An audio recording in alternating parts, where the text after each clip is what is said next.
Stories and Documentary Network. Welcome back to our channel. The legend of Hyperborea stands as one of the most alluring and enigmatic tales in ancient mythology, presenting a civilization often depicted as a paradise far removed from the ordinary world. In ancient Greek narratives, Hyperborea emerges as a land of perpetual spring and prosperity, inhabited by a people of rare peace, wisdom, and longevity. This civilization was said to exist far to the north, beyond the reach of Boreas, the personification of the north wind, nestled in a region that remained forever unscathed by winter's harshness. The Hyperboreans, as they were called, supposedly lived in perfect harmony with nature, free from the sufferings of disease and aging, a utopia unmatched by any earthly kingdom. The myth of Hyperborea has fascinated scholars, poets, and explorers since the earliest days of recorded history. It appears in Greek mythology as an almost heavenly civilization, a utopian paradise where the Hyperboreans, an extraordinary people, lived in blissful peace and harmony. The legend of Hyperborea is largely shaped by ancient Greek accounts, with prominent writers like Herodotus, Pindar, and Hesiod playing key roles in establishing its mythical status. To the Greeks, Hyperborea was more than a distant land. It was a powerful symbol of idealized purity, knowledge, and the transcendence of ordinary human limitations. Ancient Greek literature is filled with references to Hyperborea, albeit with variations in detail that leave its true nature somewhat ambiguous. Herodotus, the famed historian, referred to Hyperborea in his histories, emphasizing its geographic remoteness and the extraordinary life enjoyed by its inhabitants. He described Hyperboreans as a people beyond the reach of strife and conflict, living in a state of prosperity far from the trials that plagued ordinary human societies. In his works, Herodotus was careful to emphasize that information on Hyperborea came to him indirectly, from sources in Scythia and other northern lands, further enhancing the mysterious aura of this far-off place. The poet Pindar added further allure to the Hyperborean legend by linking it with the god Apollo, who was said to visit this mystical realm during his winter sojourn. In Pindar's Pythian odes, Hyperborea appears as a place of eternal beauty, a land that defies seasonal decay.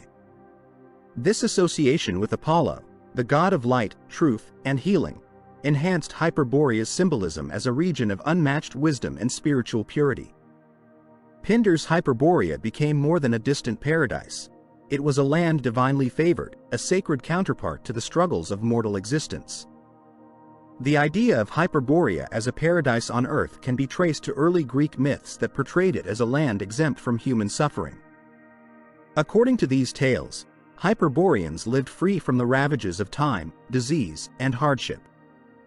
They were often described as blessed, serene, and untouched by the sins and sorrows that troubled other peoples. This idealized society had no need for war or governance, as harmony flowed naturally among its inhabitants. The Hyperboreans were said to enjoy a life of ease and abundance, feasting on fruits and grains that grew in perpetual spring. They led lives marked by music, dance, and worship, engaging in celebrations that honored Apollo and the other gods with joyous festivals. In some myths, the Hyperboreans were said to have an unusually long lifespan, further distancing them from the mortal condition. They existed in a world where illness and death were absent, where the struggles of life seemed to vanish under the protective gaze of the gods.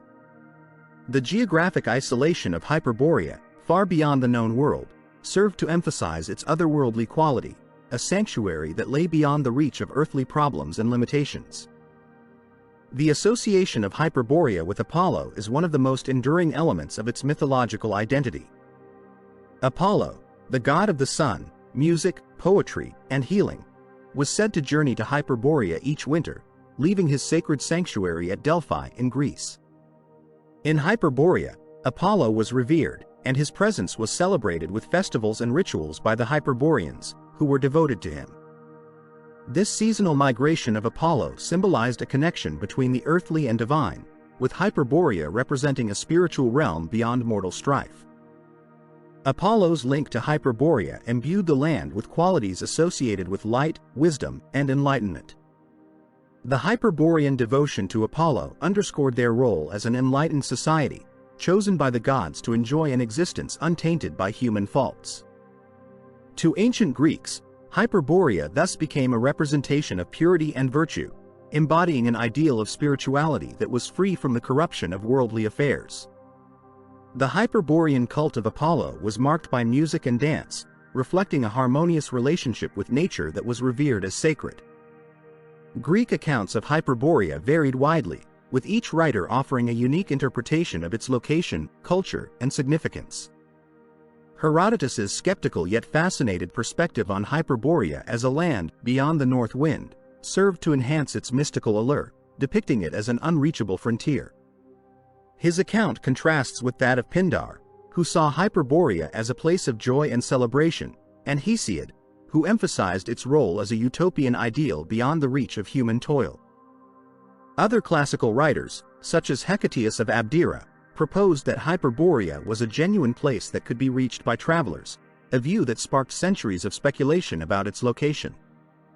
These varying accounts reveal the way in which Hyperborea's mythological role transcended physical geography to represent a spiritual and philosophical ideal. The Hyperboreans, as depicted by Greek writers, were a people blessed with a rare connection to the divine, their peaceful lives providing a foil to the struggles of Greek society.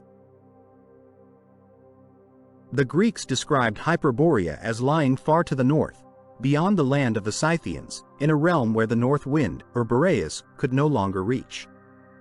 This description has led many historians to propose that Hyperborea could be situated near or within the Arctic Circle, perhaps in Siberia, northern Scandinavia, or even Greenland.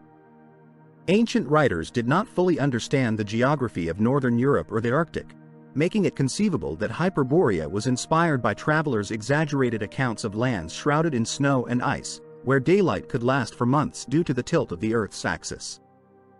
One prominent hypothesis suggests that Hyperborea was inspired by the polar regions, particularly the Arctic.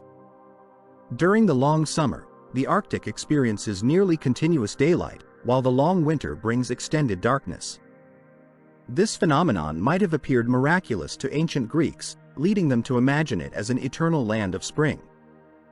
If Hyperborea were associated with such lands, the seemingly magical nature of the Arctic, where the sun does not set for months, could account for its description as a paradise. Some theories place Hyperborea in Greenland, citing its remote and isolated nature. However, Greenland's harsh and icy environment contrasts with the Greeks' descriptions of Hyperborea as a warm, fertile paradise, making this theory less widely accepted. Siberia, known for its vast tundra and extreme climate, has also been proposed, though it similarly lacks the ideal conditions described in the myths. The concept of Hyperborea shares similarities with other mythological lands, such as Atlantis and Ultima Thule, which were also described as distant, mysterious places removed from the known world. Atlantis, as famously described by Plato, was a highly advanced civilization that supposedly sank into the sea due to divine retribution. Much like Hyperborea, Atlantis served as a symbol, a civilization representing perfection and the eventual loss of it. Both Hyperborea and Atlantis were seen as utopian societies with ideal climates and advanced ways of life, removed from the struggles of everyday humanity. Another parallel can be drawn with Ultima Thule, a land at the northernmost reaches of the world as imagined by the Greeks and later by Roman explorers. Ultima Thule, like Hyperborea, was seen as a frontier beyond which normal life and geography ceased to exist. Pytheas of Massalia, an ancient Greek explorer, was one of the first to document Thule during his journey around 325 BCE. His accounts of a land where the sea turned to jelly and sunlight was scarce seemed mystical and far-fetched to his contemporaries, much like the early reports of Hyperborea. These comparisons suggest that Hyperborea may not have been a physical place but rather a conceptual one, representing the ultimate expression of distance, purity, and transcendence from the known world.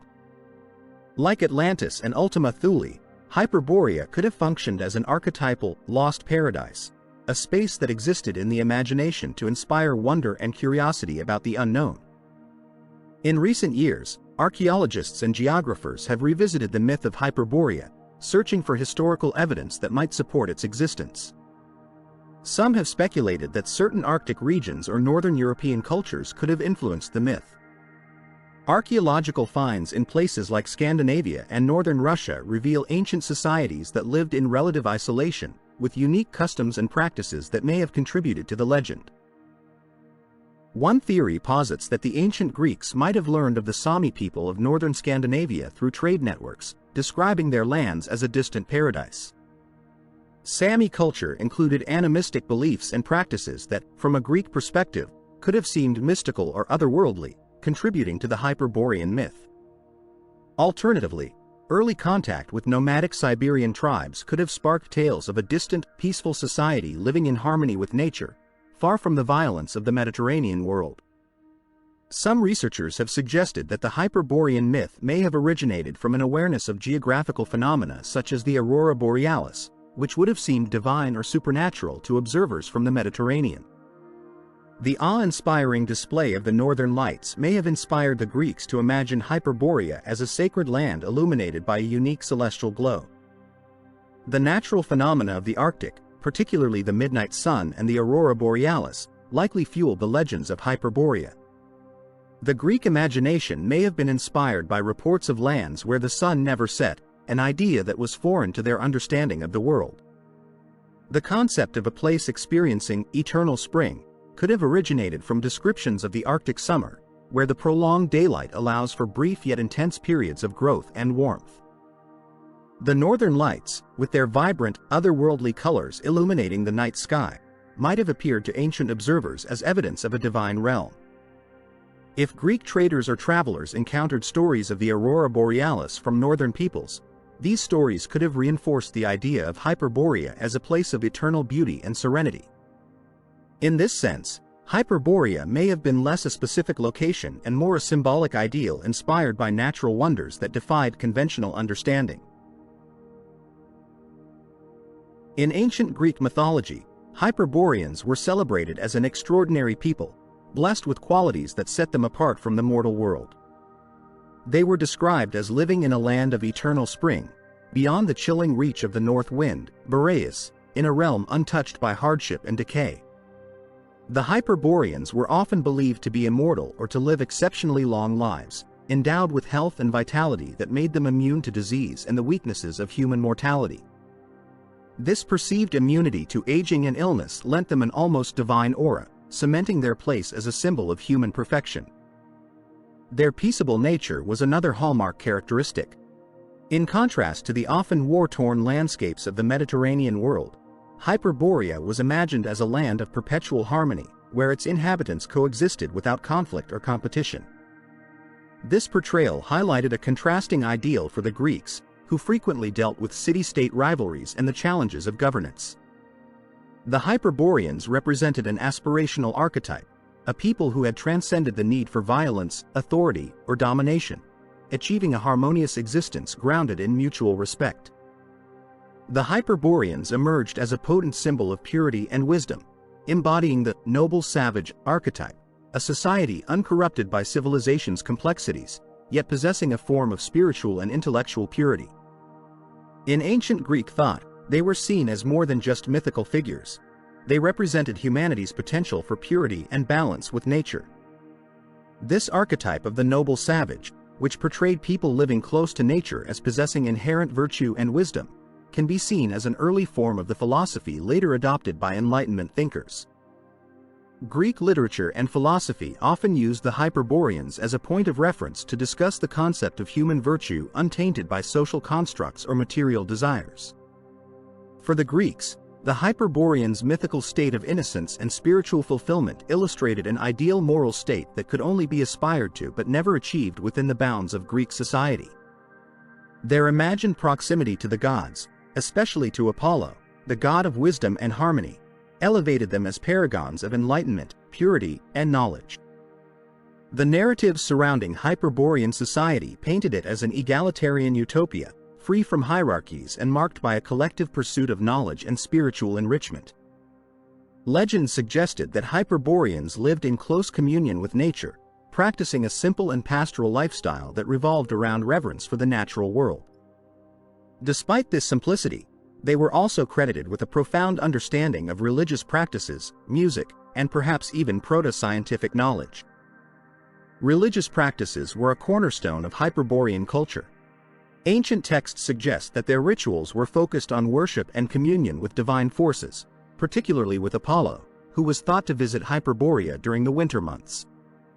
The Hyperborean spiritual practices were perceived as pure and direct forms of worship, unmediated by elaborate priestly hierarchies. They were also said to have a deep respect for life and nature, practicing a form of spirituality that upheld balance and harmony with the world around them. The legend of the Hyperboreans' egalitarian society extended beyond their harmonious social structure. Some myths credited them with advanced knowledge of the cosmos, medicine, and the arts, positioning them as bearers of wisdom that far exceeded that of other known civilizations. This portrayal was particularly appealing to the Greeks, as it offered a vision of an ideal society that seamlessly integrated intellectual, spiritual, and ethical principles without sacrificing individual well-being or social unity. The myth of the Hyperboreans resonated strongly within ancient Greek culture, shaping Greek ideals of governance, spirituality, and morality. As a society in constant search for knowledge and philosophical understanding, the Greeks found in Hyperborea a model of the ethical and moral standards they aspired to embody. The Hyperboreans' association with Apollo, who was also the god of prophecy and medicine, further underscored their influence. Greek priests, philosophers, and artists were drawn to Hyperborea's mythological qualities, viewing them as embodiments of the highest virtues a society could attain. Greek society, with its pantheon of gods and complex ritual practices, integrated Hyperborean ideals into religious ceremonies and philosophical discussions. The belief that Greek pilgrims could travel to Hyperborea to seek enlightenment, as in the case of certain priests and oracles, created a symbolic link between the two cultures. This connection reinforced the idea that spiritual wisdom was universal and could be pursued beyond the boundaries of the known world. Beyond Greece, other cultures also found inspiration in the myth of Hyperborea.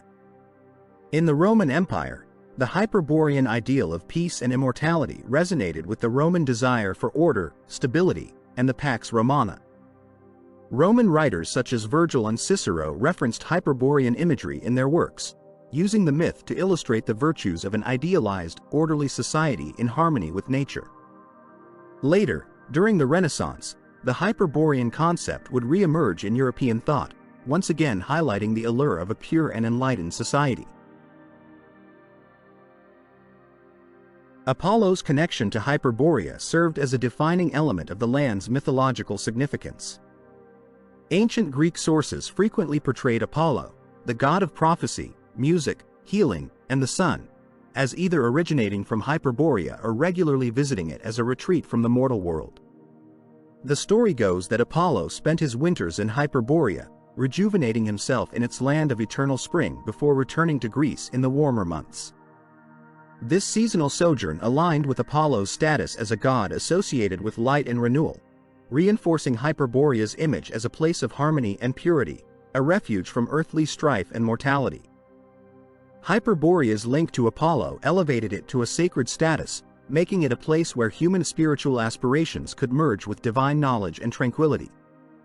The land symbolized enlightenment and transcendence, embodying Apollo's attributes of wisdom and harmony.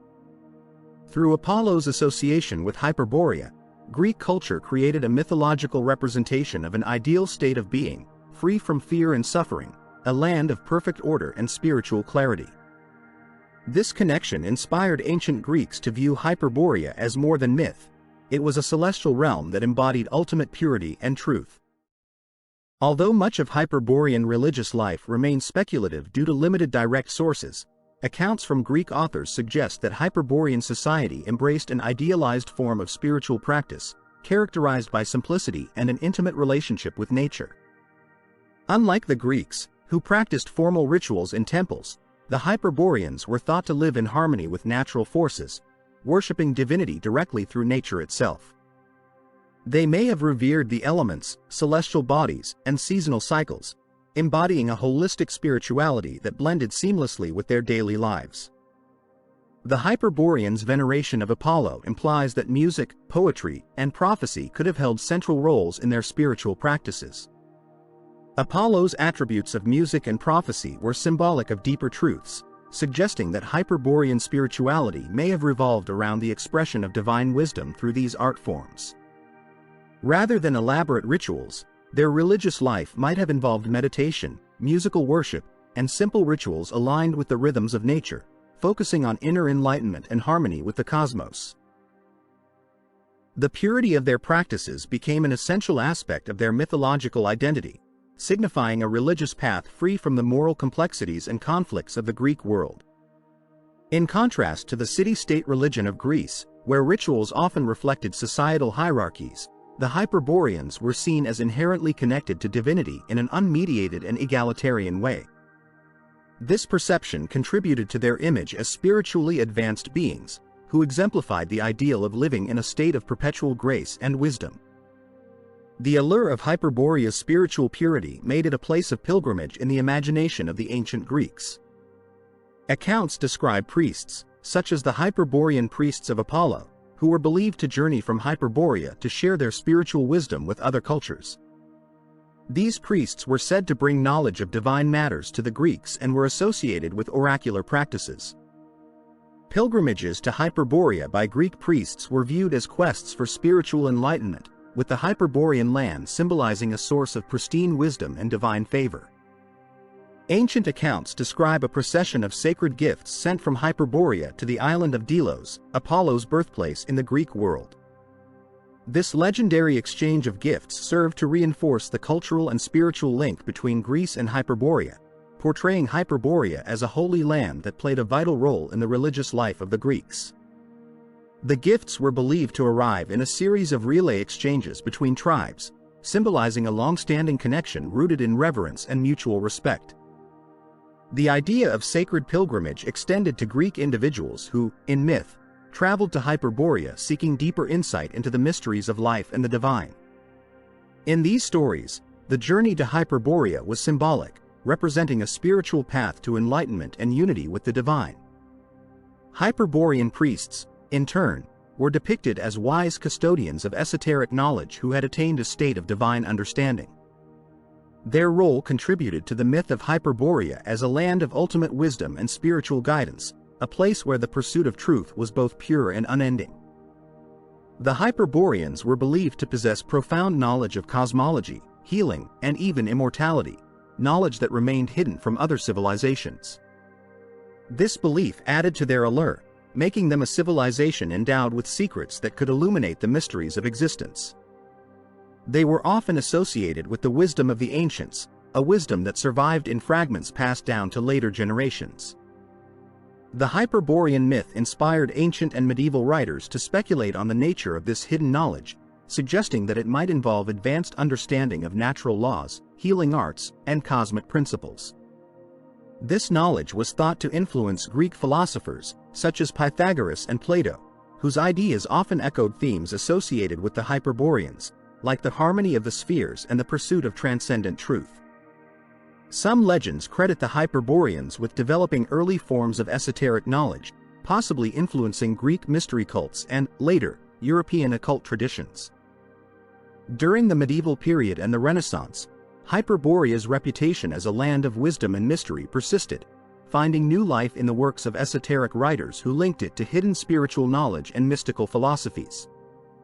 Occult groups and secret societies across Europe began to regard Hyperborea as a symbol of ultimate wisdom, incorporating its myth into their philosophies. For these groups, Hyperborea represented a transcendent realm accessible through inner enlightenment and esoteric study, a place where knowledge could reveal universal truths.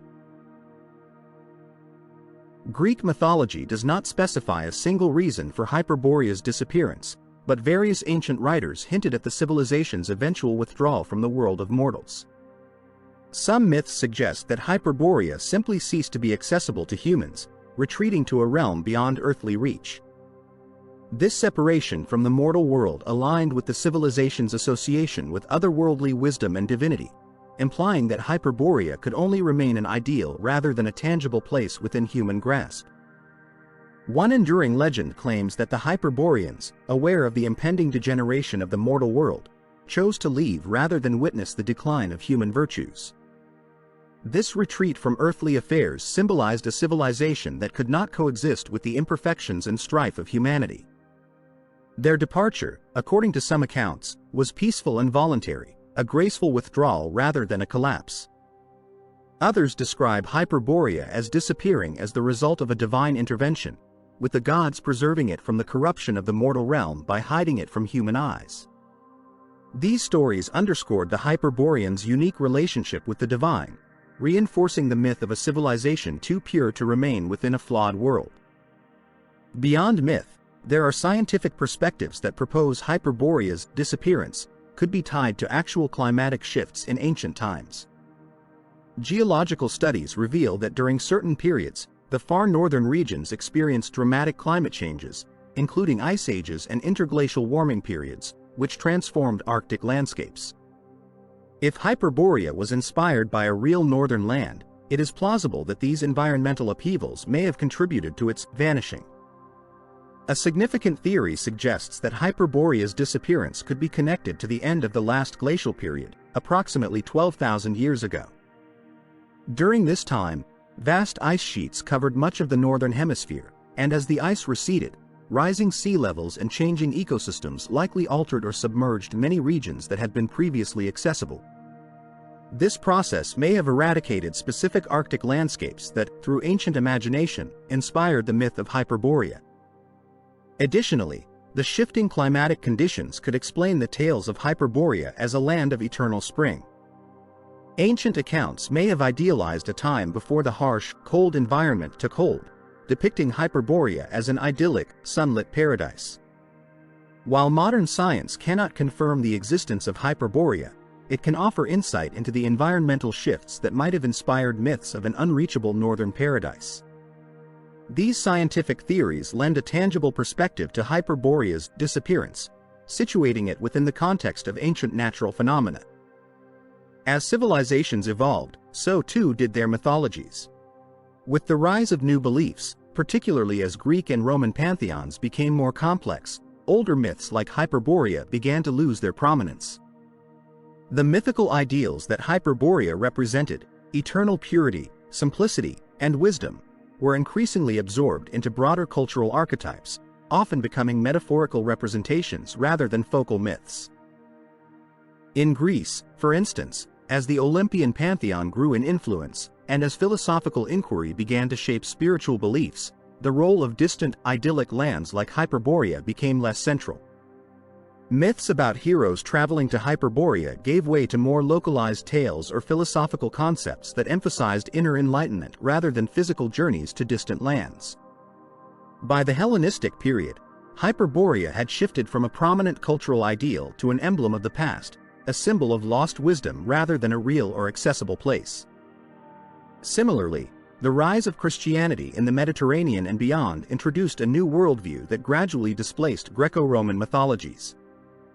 Under this influence, distant, idealized lands like Hyperborea were often interpreted as metaphors for spiritual paradises rather than physical realms.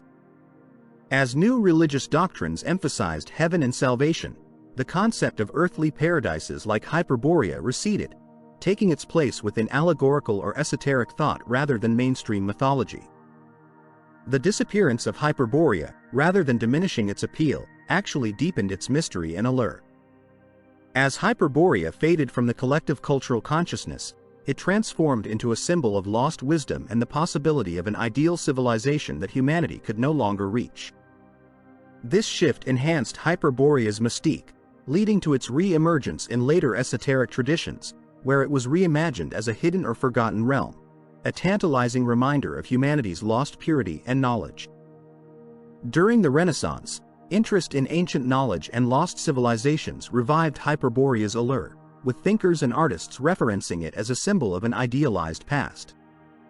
Esoteric societies, fascinated by the potential for hidden knowledge, adopted Hyperborea as a part of their mystical symbolism, associating it with secret wisdom and the pursuit of enlightenment. In these contexts, Hyperborea became a destination of the spirit rather than a physical location, a place that could only be accessed through profound insight and inner transformation.